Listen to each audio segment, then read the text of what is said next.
Okay, so it is Thursday afternoon. We forgot to hit record on Sunday. I thought some of the things went pretty well and we got to time to eat breakfast and realized we didn't record any of it. And so we've tried to make time for it this week and it's not going to be easy. And since we're studying for the next week, sometimes it's hard to remember what we've already said and what we've talked about just with each other. So we're going to do our best to cover what we did on Sunday, and just trust you to be patient with us, I guess. So this is the first week of a 2-week study on biblical joy. And the first question is, why should we study biblical joy? And I guess the simple answer is in order to live a life more abundant. Any thoughts on that? Mary's now saying biblical joy. Last Sunday, when we said we were going to do this, she said we would study the difference between happiness and joy. And I just cringed. Scott finally convinced me after a week that the happiness and joy discussion would have been fruitless. we will wind up so mired in semantics. We have in English, we have happiness and gleefulness, and there's a dozen different words at least. And if we start talking about the difference between them, inevitably somebody will say, well, I don't think that's really joy. That's more gleeful. That's more, yeah, and you can't argue with it. It's semantics. What we do believe is that there is a state, there is a thing that we call joy, and we like it. It's a good thing. We feel satisfied, content, we feel good. And it's not limited to people who believe in God, people who have given their lives to Christ. It is things that people have been looking for thousands of years. Philosophers have spent lifetimes trying to come up with some kind of a cookbook way that people can be satisfied in this life. But if we can agree that there is something that we know is joy, then we're going to talk about that. So a couple of things. First of all, we thought that this study would be a very good and natural segue, if you will, to what we've been studying, which was the book of Ecclesiastes, where Solomon was obviously, as we talked about for weeks, he is someone who lost his way. And one of the things he definitely lost is his ability to feel or experience joy. We see no evidence in Ecclesiastes of Solomon experiencing joy or joyfulness. So, and as I started with, this is going to be a 2-week study. So today's section of it, we are going to attempt to understand the concept of biblical joy. And next week, or this Sunday, we will study the search for joy, and how, as Scott says, it's something that people have, faith or no faith, have searched for joy since the beginning of time, it appears, and what that means for us and what it says in the Bible. And then before we get started on the first part of understanding the concept of biblical joy, I like to do fun facts. So fun facts: the word joy, rejoice, and joyful appear 430 times in the Bible. So I guess that's all in the New Testament, right? No. That's one of the misconceptions, that this idea of joy is a New Testament thing, and everyone in the Old Testament was sour and just anything but joyful. But there's actually more. There's more occurrences of the word joy, rejoice, and joyful in the Old Testament than in the New Testament, and that was something new I learned. So the first part, when we're trying to understand the concept of biblical joy, we're going to take a step back to look at some words. As Scott often says, words are important. But a question here is, why are words important when for this study? And the reason they're important is because when you're trying to understand the concept. If you don't understand the words, it's hard to understand the concept. So I'm going to try not to make this too painful, but this is one of those times when looking into words is really important. And I won't get too complicated, but I've talked before about the word Messiah, Hebrew Mashiach, and what it really means is simply anointed. So the anointed one. And yet the Jews have so much more wrapped up in that word, right? There's the anointed one of God that's going to come, set us free. There's a wealth of history, depth behind that. But when it came time to go, start including other people in the New Testament, they wanted to tell them about the Messiah. What do? They don't have a word for Messiah, but since Messiah means anointed, they went and took the Greek word that means anointed and just said, this is what it is. That word happens to be Christos. You might recognize it. And so the problem is that Christo doesn't have all of the other depth that comes with it. So you teach people in Greek and you use the word anointed, you use Christo, but then you've got to go educate them on all of the other things that go along with that word, right? Right. And I'm going to do true confessions here. Scott usually does true confessions, but as most of you knew, I grew up in a very Catholic family. I attended Catholic school for 12 years of my life, so had lots of studying of religious concepts. We weren't necessarily at that time, the Catholic education I had wasn't that much biblically based, but a lot of church concepts. And Jesus Christ, I will admit to you, I thought Christ was Jesus's last name. That's right. Sounds terrible. So it didn't have any depth of understanding to me other than A word. A word. So the understanding of how, what a deep word or what an encompassing word Messiah is, and how Christ, the word Christ sort of doesn't touch upon all of it. And even if you knew Greek, Christo would just mean anointed. I mean, there is much more. I'm going to give you two more quick examples of this because it'll sort of illustrate it. Way before what we know as the Hebrew language, there was a written language they call Proto-Hebrew. It was little symbols. Those are known as pictograms. So each letter sort of is a picture of something, and it has a meaning in and of itself.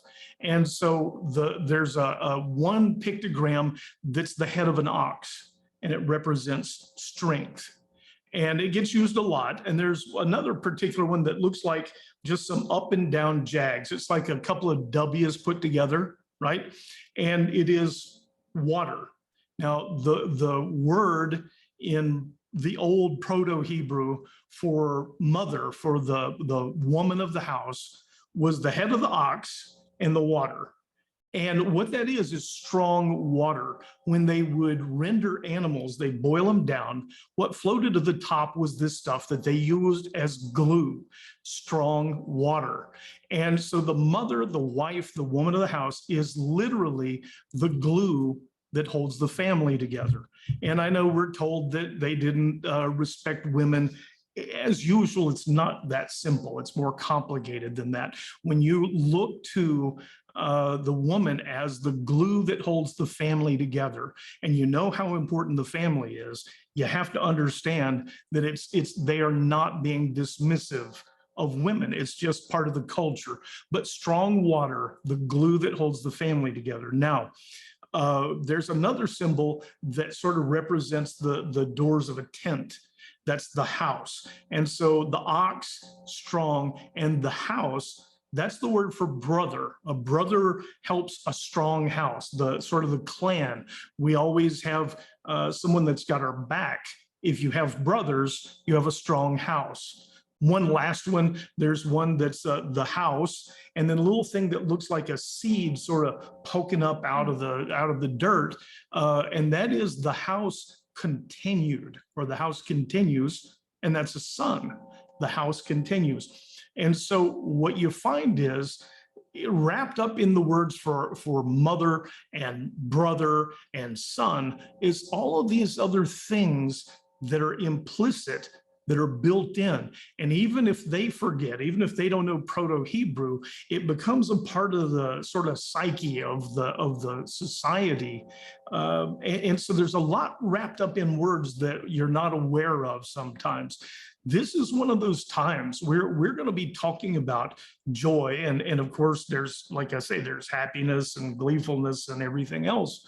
But if you tried to have that discussion of just the English words, happiness, joy, gleefulness, and I'm losing about 10 others here, and you start having a discussion, people would pick that apart and go, I don't really think that's happiness. I think that's more joy. Oh, I don't think that's, and we couldn't agree on the words in English, much less in the two languages represented in our Bible, and 3 if you count Aramaic. So we kind of have to work at this. This is known as a concept, and concepts don't lend themselves to single sentence definitions, like you have in Webster. You can put it down, I mean, you can say it, but it's not going to convey all the depth. So keep that in mind as we talk. There is a lot here, and to understand concepts, sometimes you have to go around them. Sometimes you have to actually look at what isn't joy, and sometimes you kind of have to do it by example. When we started this, we were looking at what we thought far too often, and we were worried we wouldn't have enough for one class. And then when we caught ourselves and we went back to the scriptures, we started thinking we may not be able to get it done in 2 weeks, and that should tell you something. So we're trying to also keep this within the scriptures. We want to look at what do the scriptures tell us, and not how do we feel about joy? What do we think about happiness? So one other thing about words before we get into the next section, and that is in Hebrew, there are actually at least 6 words that are translated in English to joy. But the most often used word in Hebrew that means joy is? Well, there are 2, Shema, Shemak, and Sason. Sason. Yes. Oh, pardon me. Yeah, go ahead. And in Greek, it only appears to be 1 word that is translated to joy. Yeah, and that's also interesting. We have to talk about that for a minute. In Greek, there's joy and there's rejoicing, but they're all from 1 word. They're all a form of the word charis or chara. Chara is the word, but the root is charis, and it's not a coincidence that means grace. That the idea behind joy is wrapped up in charis, which is grace and being aware of. Did you have Jen? No, we didn't get through yet. All right. Yeah. Well, and this is hard. One of the points is grace in the Old Testament is. We're trying to get back to every place we were on Sunday, but some people have heard me talk about this. There is 1 word that I think may be the most important word in the entire Old Testament, and it appears over and over again. Anytime you see in the Old Testament loving kindness, talking about God's loving kindness, it's a Hebrew word, hesed, and hesed is the Old Testament counterpart to grace. It is an undeserved gift coming from above to below, someone who has wealth or power to someone who has none. And part of the idea behind it is a gift that is given with no hope of return. There's no possibility that you're going to get something out of it. You simply bestow hesed, you bestow loving kindness because of who you are, because of who God is. We see this hesed pop up over and over and over again. So the whole point there is it is wonderful to think that the word for joy, its root comes from grace, and it all makes sense. So that is the first sections. Words are important when understanding a concept. The second point is that there are conditions or clues to understanding the concept of biblical joy. And when we go through these clues, we're going to look through the Bible to find some of these clues. And the first one is at the very beginning, Genesis. And we came to this through this study, a recognition of something. One of the things I was kind of trying to bring out and couldn't find words for is that I think a big part of joy is recognizing, acknowledging something good, right?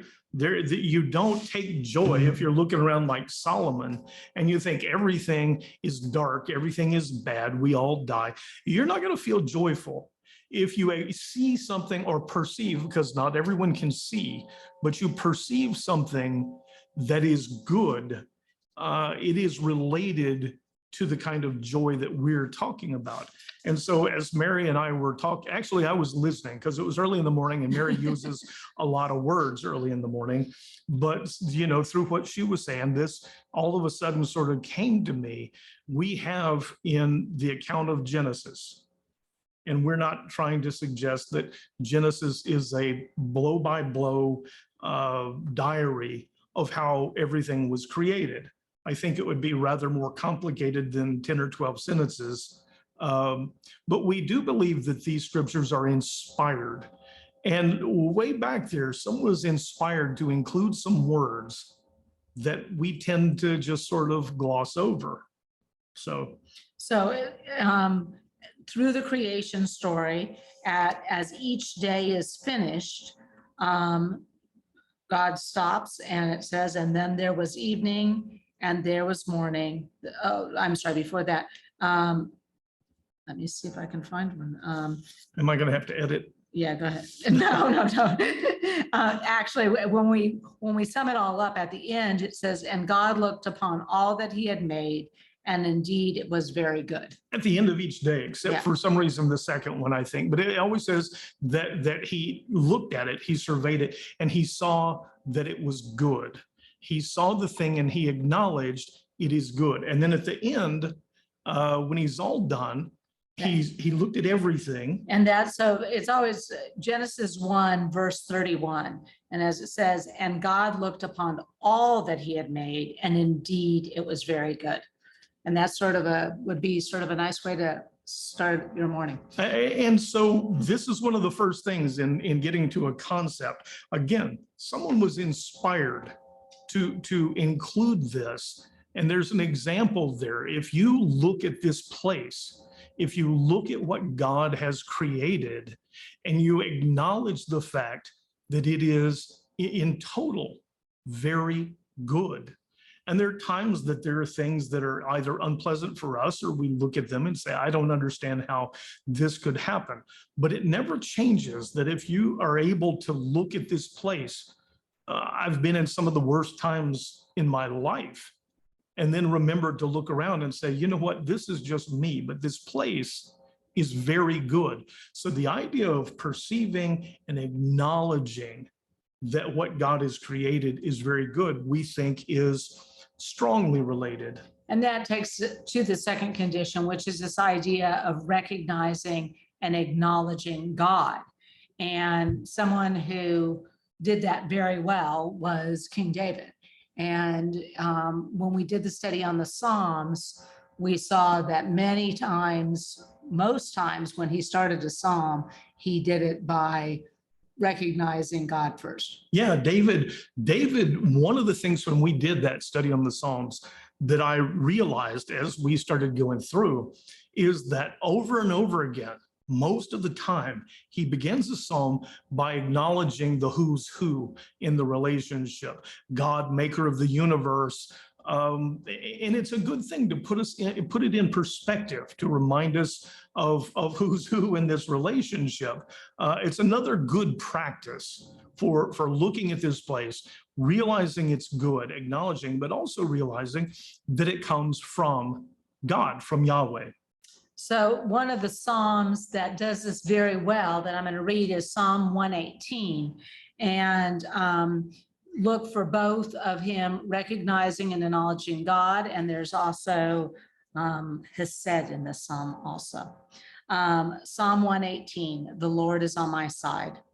Give thanks to the Lord, for he is good. His loving devotion endures forever. Give thanks to the Lord, for he's good. His hesed, his loving kindness, his hesed, and that's the word that's used there. His hesed endures forever. And we'll get back to thanks, but you notice he starts out talking about giving thanks to God. His hesed endures forever. Let Israel say, his loving devotion endures forever. Let the house of Aaron say, his loving devotion endures forever. And let those who fear the Lord say, his loving devotion endures forever. In my distress, I called to the Lord, and he answered me, and he set me free. The Lord is on my side. I will not be afraid. What can man do to me? The Lord is on my side. He's my helper. Therefore, I will look in triumph on those who hate me. Hold on a second, because Yes. we did this on Sunday. What can man do to me? Is that exactly? The Lord is at my side. I will not be afraid. What can man do to me? What can man? And that's any mankind. That's what can a human. There's a place in the New Testament. Jesus is right outside Jerusalem. He's going to go in for the last time. This is him going in on the way to being crucified. And he teaches just outside. And one of the things he tells people is, don't be afraid of the one that can only harm your body, right? Yep. What can they do to you? They can't touch what's real about you. And one of the things we kind of talked about on Sunday and haven't here, one of the big things to acknowledge is there are two kingdoms at play. That There was is- next. Oh, is it? Yeah. I get ahead of myself. All right, but this is very much parallel to one of Jesus' teachings. What can a man do to me? Don't fear the one that can only harm your body. The Lord is on my side. He's my helper. Therefore, I will look in triumph on those who hate me. It is better to take refuge in the Lord than to trust in man. It's better to take refuge in the Lord than trust in princes. And here we have the contrast to Solomon. Solomon had learned to trust in his own wisdom. He talks about it all the time. He trusted in himself. He talks about a God, but where earlier in his life, he talked about Yahweh in the Psalms that he wrote, and in, some of the, what was the other? Proverbs. He talks about Yahweh. And it's not the idea just that he didn't happen to say Yahweh in Ecclesiastes. The way he does this would be like me referring to Mary and saying my spouse, or my partner this, and my partner that, my spouse this. Doesn't sound like there's much of a connection. People would begin to notice something seems odd here. If I never mention your name, it seems a little disconnected. So to trust, it's better to trust in Yahweh and the Lord. Actually, it's Adonai, but it's better to trust in the Lord than in princes and in mankind. That's what Solomon lost sight of. All the nations surround me, but the name of the Lord, I cut them off. They surround me on every side, but in the name of the Lord, I cut them off. They swarm around me like bees, but they were extinguished like burning thorns. In the name of the Lord, I cut them off. I was pushed so hard I was falling, but the Lord helped me. The Lord is my strength and my song, and he has become my salvation. Shouts of joy and salvation resound in the tents of the righteous. The right hand of the Lord performs with valor. The right hand of the Lord is exalted. The right hand of the Lord performs with valor. I will not die, but I will live and proclaim what the Lord has done. The Lord disciplined me severely, but he has not given me over to death. Open to me the gates of righteousness, that I may enter and give thanks to the Lord. This is the gate of the Lord. The righteous shall enter through it. I will give you thanks, for you have answered me, and you have become my salvation. The stone the builder rejected has become the cornerstone. Oh, yeah, we got to go there. So I'll just go back. A couple of things pop out through there. He talks about giving thanks, and I've told you how important I think that is. He also, now it's gone. But we get down to this last one where he says, the stone that the builder rejected has become the cornerstone. This is referenced directly in the New Testament. Jesus talks about it, and it's about him. It's understood that this is messianic. This is sort of a prophecy looking forward to Jesus. It's I think almost universally understood. It is, this is from the Lord, and it is marvelous in our eyes. And this acknowledgement over and over again, when he talks about shouts of joy, it's linked to things like giving thanks and this acknowledgement of the coming Messiah, or now the Messiah who came. This is a day that the Lord has made. We will rejoice and be glad in it. The Lord, O Lord, save us, we pray. We beseech you, O Lord, cause us to prosper. Blessed is he who comes in the name of the Lord. For from the house of the Lord, we bless you. The Lord is God. He has made his light to shine upon us. Bind the festal sacrifice with cords to the horns of the altar. You are my God, and I will give you thanks. You are my God, and I will exalt you. Give thanks to the Lord, for he is good. His loving devotion endures forever. And he ends it where he began it. Give thanks to the Lord. His has said endures forever. And it's just that I will say that there is a reference in there about causes to prosper. And this is going to come up, I think, later on, but there's a word that most of you are familiar with, shalom. Shalom, we say peace. It's another one of those words, though, that in Hebrew with the people who spoke this language initially, there's so much more wrapped up. There is a health, a well-being, a prosperousness, and it's believed that this comes from God, and it's peace. The more we study, the more we realize how tied peace is to joy, and the idea of causes to prosper.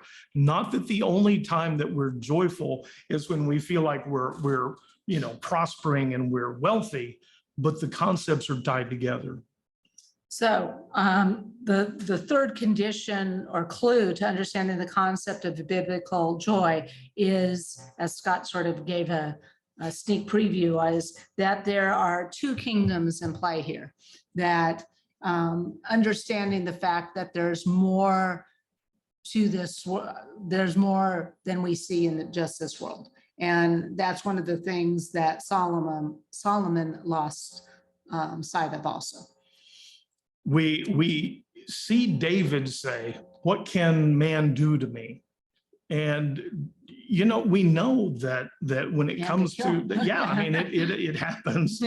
We know that the predecessors, and we'll get to that, but Saul and his son Jonathan were both killed. What this is talking about, just like when Jesus says, "Don't fear the one who can only harm your body." There are two kingdoms at play, and it's so important to keep in mind. Last week in Ecclesiastes, we talked about when Paul says, the outward man is wasting away, but the inward man is being renewed on a daily basis. That's what we're talking about. And understanding and being confident in that is also another one of these clues about this joy that transcends some of the daily annoyances that we have. So next is the clue, if you will, that the joy that we're talking about is inexplicable and puzzling to those who don't have faith in God. Often, the idea that a person could be joyful at a time when most people would look and just go, "Oh, this is so terrible, what's going on?" And yet that they could be joyful. People don't understand that. And you've got a story. I think it's worth retelling. So some of you have heard this before, but when I was in San Antonio, I took part in a woman's Bible study. And this was years ago, sort of early in my Bible study search. And the women in the group were considerably older than I was. And many of them, I would say they were acquaintances at this point, not really good friends. But one of the women that was there, her name was Cheryl. And she had been a long-term cancer survivor, and she considered herself like a cat with 9 lives, if she would say. And when I had gotten to know her, she had been in remission and the cancer came back, and I knew her through the cancer treatments. And she would always say that she really did think that God's purpose in her, that the purpose he had given her is that she was, when she was in these treatments, she would have the ability, she would be smiling, happy, peaceful. And people would ask how are you going through that and living like this, or having this expression? And she had a chance to talk about her belief in Jesus Christ being her savior. So fast forward to a couple of months later, her cancer had gotten worse again, and we had been praying for her. We knew that, you know, her days on this earth were limited. And when I went to Bible study one night, one of her very good friends said, you know, Cheryl would like to see you, and why don't you go see her tomorrow after work? So I went by the house, and like I said, we weren't that terribly close of friends, and this was a while back, so I will admit I was very sort of nervous. And one of the things to know about Cheryl is her life was sort of a mess, not just with the fact that she was dying of cancer, but her husband had Alzheimer's, and it was in the later stages of it, and she didn't know what she was going to do about that. She had one daughter that she was estranged from, and we had prayed for months that relationship would get reconciled, and it hadn't. Anyhow, I went over to her house, and her husband was there, and definitely in the later stages of Alzheimer's, and there was a caregiver with him, and caregiver told me to go back to Cheryl's bedroom, and I went back, and she had this beautiful bedroom I'll never forget, with the windows open, looking over her backyard that had flowers in it. And she was dressed in just a beautiful white nightgown, and laying in bed. And but she just, I mean, if you could, the personification of an angel would come to you. I mean, she looked beautiful. She was so at peace and so happy. And first of all, she was reading a People's Magazine, which I always thought was sort of funny. I said, "You're reading a People's Magazine?" And she said, "You know, I've read the Bible for years, and I figure I'm going to be with the Lord soon, so I can ask him all my questions, but I want to go through People Magazine one more time." But while we sat there and talked, you know, it was just unbelievable to me how peaceful and joyful and she was. I mean, that's the only way to describe it. And she said to me, she said, "You know, Mary, I really wanted to see you again, and just let you know that I will see you again. And, you know, I believe God can do miracles at any time. And so, you know, he might do a miracle here. It doesn't seem likely to me, but I don't doubt that he could. But in case he doesn't, and I'm going to be with the Lord, I just want to let you know, I will see you again. And I wanted you to know that I am okay." A joy that was inexplicable. These are things, there are things like that leave a mark on us. And that one, like I said, that was probably 15 years ago now, at least. And it is something that it's in my heart. It's something that. But you see her situation in this kingdom, if you will, was a mess. It wasn't even though she looked beautiful dying, if you will, she still had a mess in this kingdom. I mean, a mess. And it didn't all get happily ever after fixed. And people can look at that. There are people who do look at that when they see it and go, well, you know, it doesn't make sense. Maybe it was the drugs. or maybe then she was not drugged, but there's got to be, it's not real, but it is. And you came home from that and it has stayed with you Yes. for all these years. I don't know, it may have been the first time for you to be exposed to something just like that, but there is a joy that is inexplicable to people who don't get the things that we're talking about. And it's funny because there's also that passage that talks about the peace that passes all understanding.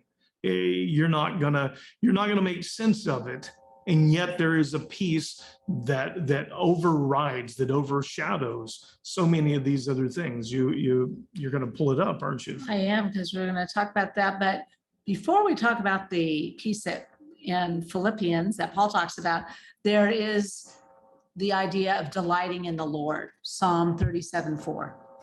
One of my favorites, it's a thing that I learned over a period of time. It says, delight yourself in the Lord, and he will give you the desires of your heart. And long ago, I had heard that being preached by a bunch of people. It's real popular to say that God will give you anything you want. It's an excuse for the Joel Osteens of the world to tell you, if you ask right, you can get anything you want. Doesn't matter what it is. I mean, look at me. I've got 2 airplanes and, several mansions. That's Joel. And if you look carefully, you start with delight yourself in the Lord. And it is that word for delight has to do with being almost small, being not just humble.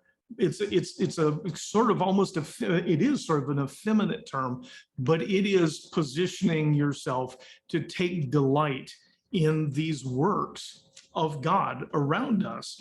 But it says, delight yourself in the Lord, and he will give you the desires of your heart. And it wasn't until I started learning to understand and research some of the Hebrew, there are things wrapped up in words that we don't get. And that word give is almost always translated as put.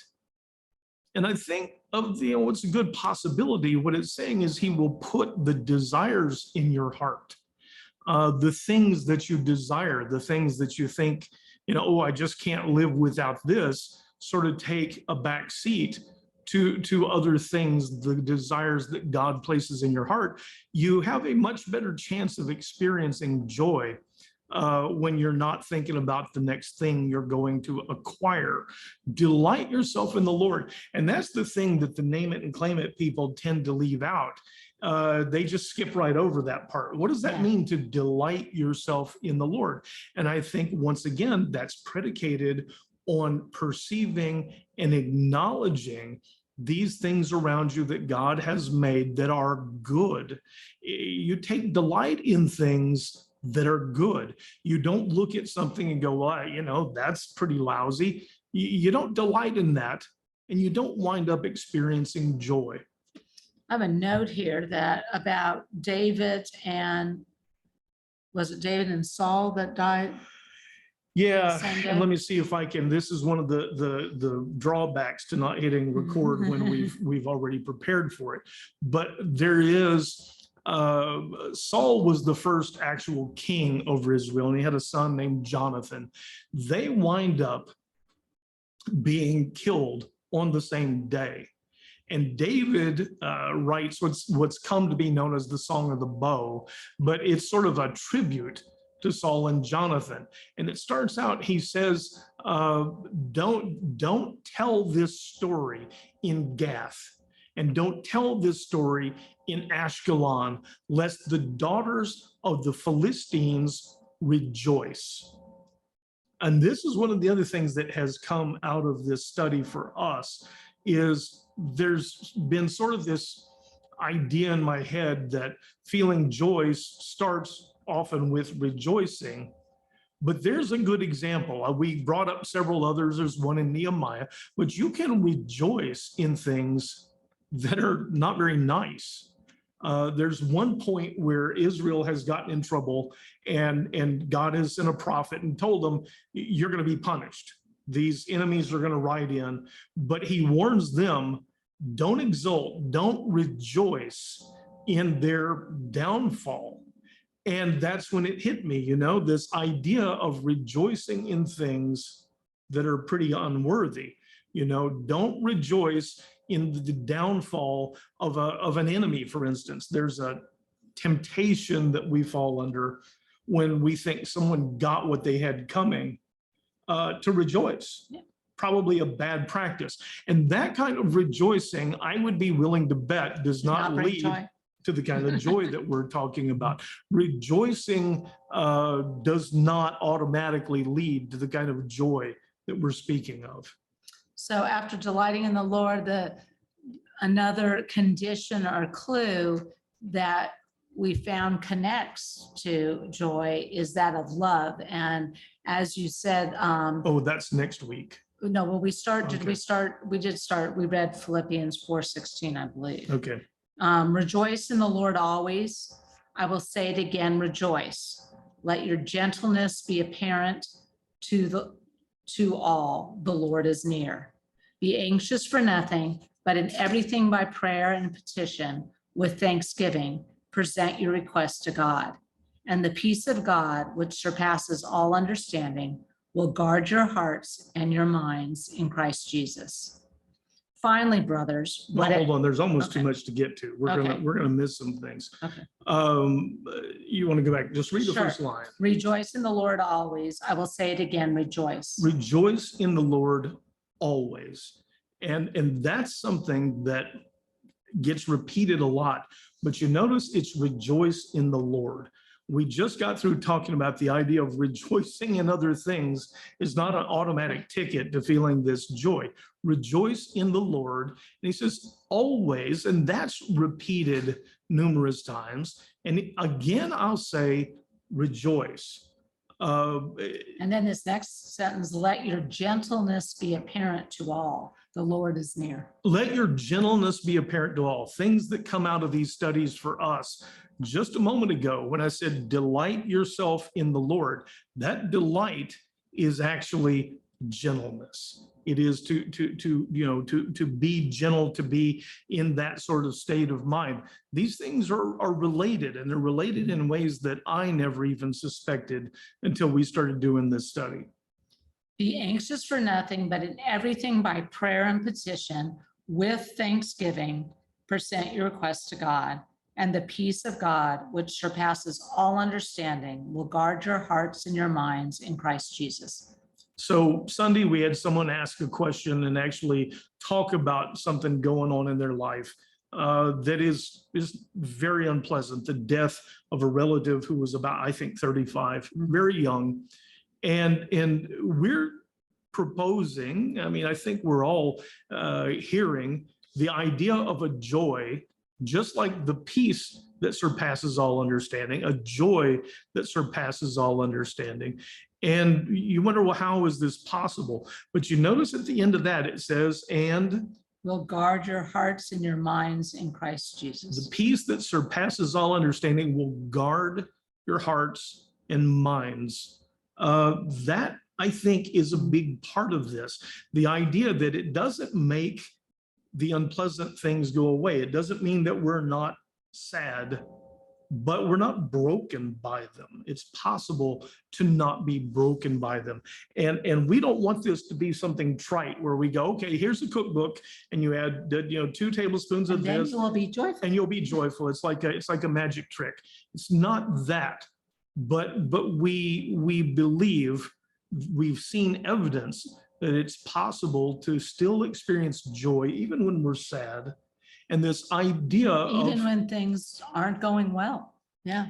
present your petitions to God with thankfulness and with prayer, and the peace that passes all understanding will guard your heart and mind.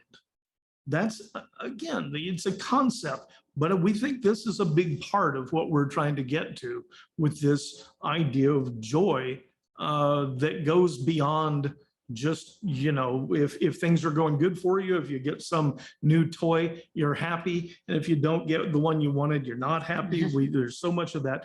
This is different.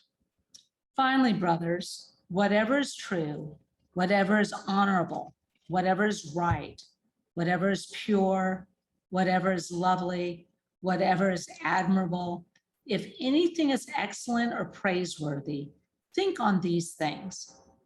Whatever you have learned or received or heard from me or seen in me, put it into practice, and the God of peace will be with you. If we have more opportunities, go to the news, go to the internet and look at the news. We have more opportunities to occupy our minds With things that are not excellent or praiseworthy. or beautiful or honorable, or if anything is worthy of praise, set your mind on these things, dwell on these things. And it's hard, you can't escape, but you also, I don't think it's possible to miss what Paul is saying, that if you want to have that peace that passes all understanding, it's worth teaching yourself, reminding yourself. I'll say it's worth me reminding myself of what Paul says. If anything is true, if anything is lovely, if anything is honorable, if there's anything at all worthy of praise, set your mind to these things. And then on Sunday, we left everyone with sort of either a teaser or sort of a challenge question. And that was Jesus joyful? We are presented so often, so many churches over the years that I've been in, Jesus is presented as being this sort of almost sour, stern rule giver. Yeah, you must do this. And that's the way a lot of people, Pious, or, that's what Christians are. That's the way Jesus was. And it's all about the rules. That's why our son asked when we were at dinner. And Peter was like, it seems like God has a whole bunch of rules. I think too many rules. Too many rules. And the funny thing is, there really aren't that many, but he's presented as that. And I had the scripture and I don't have it with me right now, but there's a point where he says, no, let's leave that for next week. Okay. But the main thing of it is, he says, and my joy will be in you and your joy will be complete. Notice he says, my joy will be in you. Of course, he was joyful. Why would we be talking about this? Why would the Bible have how many times is it referenced? 430. 430 times. And you counted? No. Looked it up. 430 times talking about joy. We all sort of understand this. How would Jesus not be joyful? And a great opportunity to see Jesus portrayed in a joyful way. If you haven't had the opportunity to watch the first 2 seasons of The Chosen, I would encourage you. There's 16 episodes, 8 each season, and Jesus is portrayed. First of all, it's very biblically, it is completely biblically based, and but Jesus is portrayed as a very joyful person. In fact, he winks at people. And yeah, there was one where something happened and he looked over and winked, and that guy took so much grief. There were people who wrote in and said Jesus would never do that. Why wouldn't he? I mean, why would you think that way? And honestly, what kind of a calling card is that? Here, come join us. We're always stern. We're never joyful. It's a kind of a silly thing. It is a wonderful series. And you can get it on the Angel app for free. And then next weekend, season 3 is being released, the first 2 episodes in the movie theater. And those of you who are local, we're going to plan a field trip one evening to go to Corpus, because it's not playing in all movie theaters. It's playing in 2 in Corpus, to go see it. But I would encourage, and like I said, it just makes you feel like, yeah, you would want to follow this man versus some. Most Bible type movies, mostly they have some agenda. and then they twist things, they get things so wrong. This is the most amazing series. As we were watching it, I kept looking, saying, who is this guy? Who are these people? Because they got it right. This is something people never get right, and they got it right. So we'll talk more about that, but hopefully, a bunch of us can go see it. It's so worthwhile. But the idea of Jesus being joyful, I think, is something to keep in mind as we go into next week. We've got another sort of epiphany that came out of this study, almost jaw-dropping for me, but it brought some things together in a way that was a little unexpected. So this, I don't even know how long this is. This is shorter than it was on Sunday. We don't I'm have sure, yeah, but it's okay. but for those that couldn't be here on Sunday, we try and get these recordings out. And we'll, I guess we'll see you next week. This is so odd. Yeah, we'll see you in a couple of days. All right. Thanks.